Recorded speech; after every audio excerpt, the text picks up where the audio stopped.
नमस्कार दोस्तों, आज मैं आपको सुनाऊंगी बैकुंठ चौदस की पौराणिक कहानी। एक नगर में एक राजा रहते थे। उनकी दो बेटियां थीं। एक दिन जब राजा अपने बेटियों के साथ खाना खा रहे थे तो उन्होंने अपनी बेटियों से पूछा कि राजकुमारियों, तुम दोनों किसके भाग्य का खाती हो? तब बड़ी बेटी बोली, पिताजी, मैं तो आपके भाग्य का खाती हूँ। छोटी बेटी बोली, पिताजी, मैं तो अपनी किस्मत का खाती हूँ। तब राजा ने अपनी पत्नी के तरफ देखा। पत्नी डर गई। उसने भी कहा कि स्वामी, मैं तो आपके भाग्य का खाती हूँ। तब राजा को बड़ा क्रोध आया। उन्होंने कहा, मैं कमाता हूँ, खिलाता हूँ, फिर भी मेरी छोटी बेटी कहती है कि मैं अपने भाग्य का खाती हूँ। मेरे भाग्य से मेरी पूरी नगरी खाना खाती है और मेरे ही घर में मेरी ही बेटी कहती है कि मैं अपने भाग्य का खाती हूँ। राजा ने गुस्से में आकर अपनी एक मंत्री को आदेश दिया कि जाओ और मेरी पुत्रियों के लिए 2 लड़के ढूंढ कर लाओ। मेरी बड़ी बेटी के लिए अमीर से अमीर राजा का पुत्र देखना और छोटी बेटी के लिए गरीब कंगाल दुबला पतला लड़का ढूंढना। जब राजा अपने मंत्री से यह बात कह रहे थे तब वहां पूरी राज्यसभा उपस्थित थी। सभी मंत्री दरबारी एक दूसरे का मुंह देखने लगे। किसी में इतनी हिम्मत नहीं थी कि वह राजा से किसी प्रकार का प्रश्न करे कि वह एक बेटी को अमीर घर में और दूसरी बेटी को गरीब घर में क्यों ब्याहना चाहते हैं। तब राजा का आज्ञा का पालन किया गया।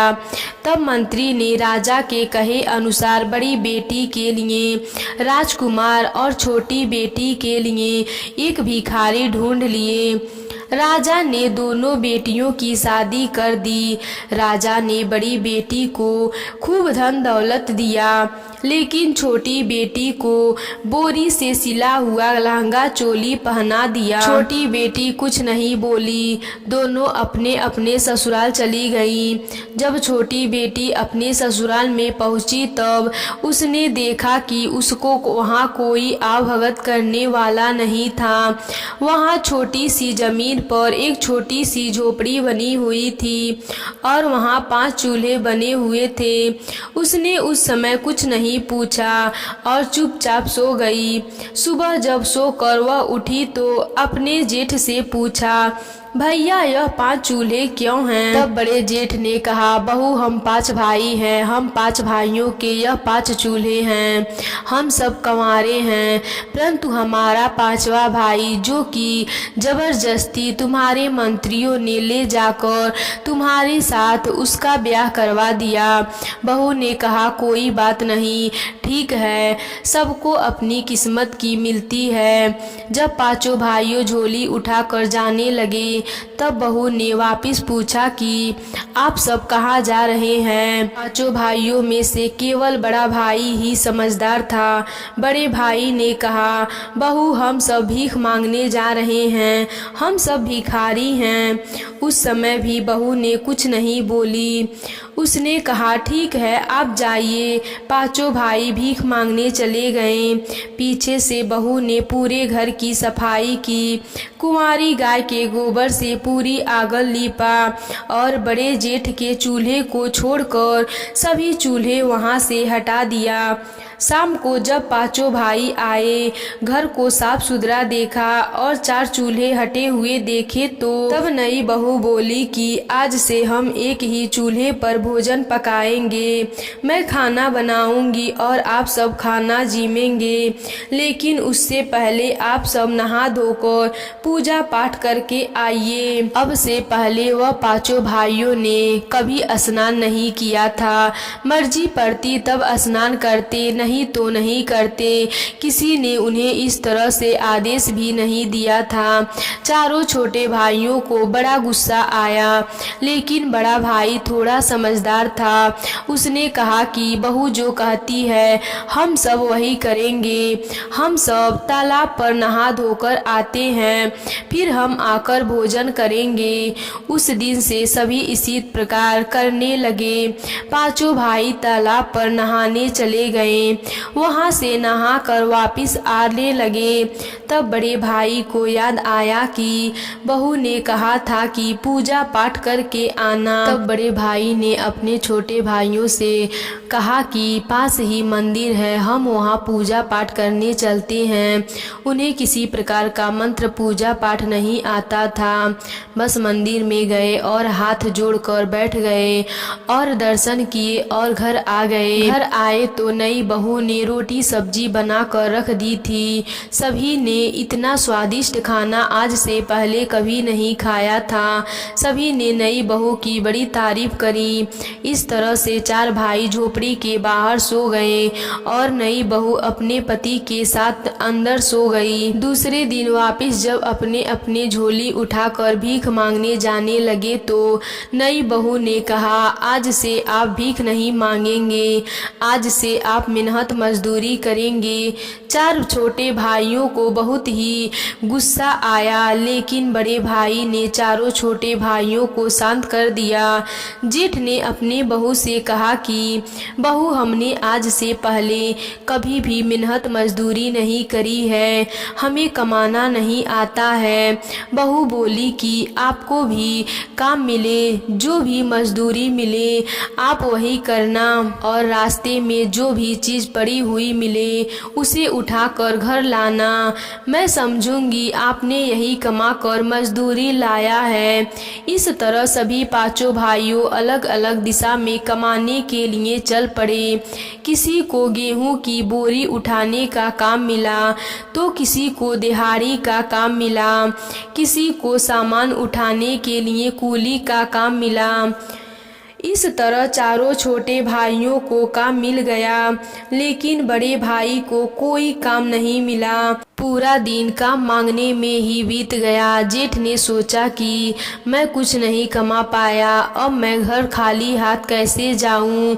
यही बात सोचते हुए चल रहा था, तभी उसको एक मरा हुआ सांप मिला। जेठ ने मरे हुए सांप को घर लाया और बहू से कहा कि बहू, मुझे आज कोई काम नहीं मिला, लेकिन जब मैं घर आ रहा था तो रास्ते में मुझे यह मरा हुआ सांप मिला। अब बताओ बहू, मैं इसका क्या करूं। बहू ने कहा कि आप इसे झोपड़ी के ऊपर फेंक दीजिए। जेठ ने उस मरे हुए सांप को झोपड़ी के ऊपर फेंक दिया। तब चारों भाई भी आ गए। उन्हें मेहनत मजदूरी करके बहुत अच्छा लग रहा था। उन्हें गर्व महसूस हो रहा था। आज उन्हें भीख मांगनी नहीं पड़ी, लोगों की भली बुरी बातें सुननी भी नहीं पड़ी। शाम को आए तो अपना अपना कमाई का हिस्सा उन्होंने नई बहू को दे दिया। सभी वापस तालाब पर नहाने चले गए।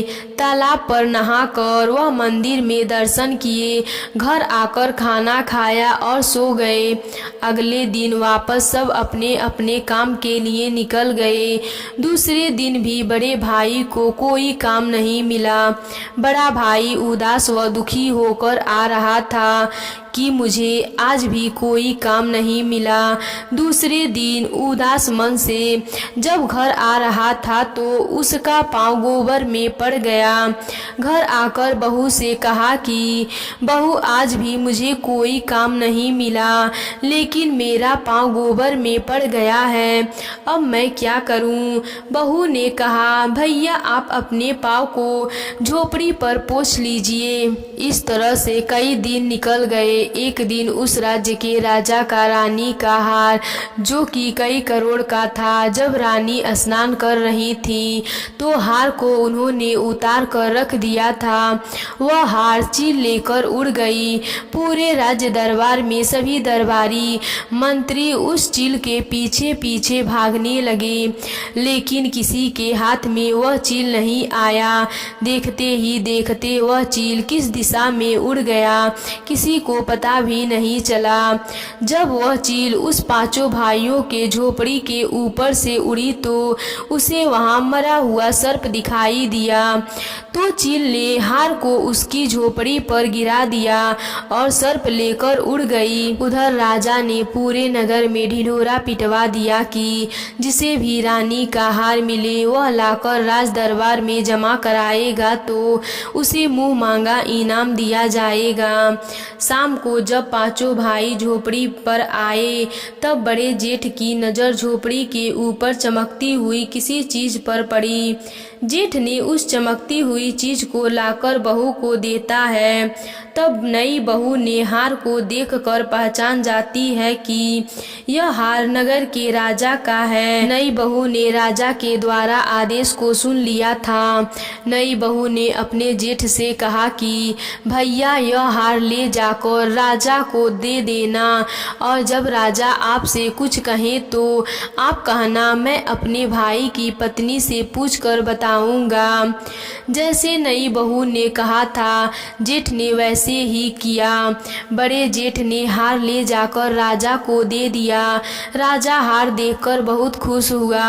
राजा ने कहा मैं अपने वचन का पक्का हूँ, तुमने रानी का हार लौटाया है, इनाम में जो चाहो तुम मांग लो, मैं वही देने के लिए तैयार हूँ। तब जेठ ने बोला कि राजा जी मुझे मांगना नहीं आता है, मैं अपने भाई की पत्नी से पूछकर बताऊंगा। राजा ने कहा जैसा तुम ठीक समझो। जेठ वापस घर आ गया। घर आकर बहू को पूरी बात बताई। तब बहू बोली कि आप राजा जी से जाकर कहना आज वैकुंठ चौदस है, कल अमावस्या है और दीपावली है। मैं चाहती हूँ कि राजा आपके महल में और पूरी नगरी में कोई भी दीपक ना जलाए, सब अपने अपने घरों में अंधकार रखें। अब यही मेरी इच्छा है और मुझे कुछ नहीं चाहिए। बड़ा भाई राजमहल में जाकर राजा को यह बात कही तो राजा ने कहा ठीक है, अगर तुम्हारी यही इच्छा है तो यही सही। एक दिन दीपक ना जलाएंगे तो क्या फर्क पड़ जाएगा। इस तरह बैकुंठ चौदस से लेकर दीपावली तक किसी ने भी दीपक नहीं जलाया। उधर बहू ने पूरी झोपड़ी में दीपक जलाया, एक भी जगह अंधेरा नहीं रखा। बहू ने पूरे घर में सुंदर मांडले बनाए, लक्ष्मी जी की चौकी बनाई, लक्ष्मी जी की पूजन के लिए थाल सजा कर रख दिया और पांचों भाई खाना खाकर सो गए, लेकिन बहू जागती रही। रात्रि को लक्ष्मी जी उसी नगरी में उतरी। पूरे नगर में अंधकार था, लेकिन एक झोपड़ी ही जगमगा रही थी। लक्ष्मी माता पूरी नगरी में जहाँ भी आती उन्हें ठोकर लग जाती। जब लक्ष्मी माता जगमगाती हुई उस झोपड़ी के दरवाजे पर जाकर दरवाजा खटखटाने लगी, तब अंदर से बहू ने कहा कौन है। लक्ष्मी माता बोली कि मैं इस घर की बेटी हूँ। बहू ने कहा हमारे घर में आपके लिए कोई जगह नहीं है, हमारे खुद के खाने के लिए अन्न की कमी है, हम आपको कहाँ से खिलाएंगे। थोड़ी देर बाद लक्ष्मी माता ने वापस दरवाजा खटखटाया। बहू ने कहा कौन है। लक्ष्मी माता ने कही कि मैं इस घर की बहू हूँ, लेकिन बहू ने दरवाजा नहीं खोला। तीसरी बार लक्ष्मी माता ने फिर दरवाजा खटखटाया। बहू ने कहा कौन है। लक्ष्मी माता ने कहा मैं इस घर की बहू हूँ और 7 पीढ़ियों तक यहीं पर रहूँगी, अब तो दरवाजा खोल दो, बाहर बहुत अंधेरा है। बहू ने तुरंत दरवाजा खोला। जैसे ही लक्ष्मी माता ने दहलीज के अंदर पाँव रखा, उनकी झोपड़ी एक सुंदर महल में बदल गई। नई बहू ने माता के स्वागत के लिए पहले से ही थाल सजा कर रखा था। बहू ने माता को आरती करी और उन्हें पाते पर बैठाया। उनका घर अन्न धन से भर गया। वह नगर के सेठ सेठानी कहलाने लगे और बहू को सभी सेठानी के नाम से बुलाने लगे। सब तरह उनका कारोबार फैल गया। हर जगह उनकी चर्चा होने लगी। वह पांचों भिखारी अब केसर कस्तूरी का व्यापार करने लगे। उधर राजा की बड़ी बेटी का सब कुछ ठप हो गया। उसके कारोबार में घाटा होने लगा। एक समय की रोटी खाने की मुश्किल हो गई। उन्हें अपना सब कुछ बेचना पड़ा। वह कर्जे में डूब गए। तब राजा की बड़ी बेटी को उसके सास ससुर ने अपने घर से निकाल दिया और कहा कि तुम हमारे घर के लिए कलंक हो। तुम जब से मेरे घर में आई हो तब से हमारा सब कुछ ठप हो जा रहा है। जब राजा की बड़ी बेटी घर आई और उसने आकर अपना और अपने परिवार का हाल बताया तो राजा बहुत दुखी हुए। तब राजा ने सोचा कि इसकी ऐसी हालत है तो छोटी बेटी के क्या हाल होंगे। वह पता नहीं जिंदा है या फिर मर गई है। तब एक दिन राजा ने एक व्यापारी का भेष बनाकर छोटी बेटी के गांव में पहुंच गए और गांव में घुसते ही जोर जोर से आवाज लगाने लगे, केसर कस्तूरी खरीद लो, कोई केसर कस्तूरी खरीद लो। जब राजा आवाज लगा रहा था तब राजा की छोटी बेटी ने अपने पिता की आवाज पहचान ली। उसने महल के झरोके से देखा तो उसे समझते देर नहीं लगी कि वह उसी के पिता हैं।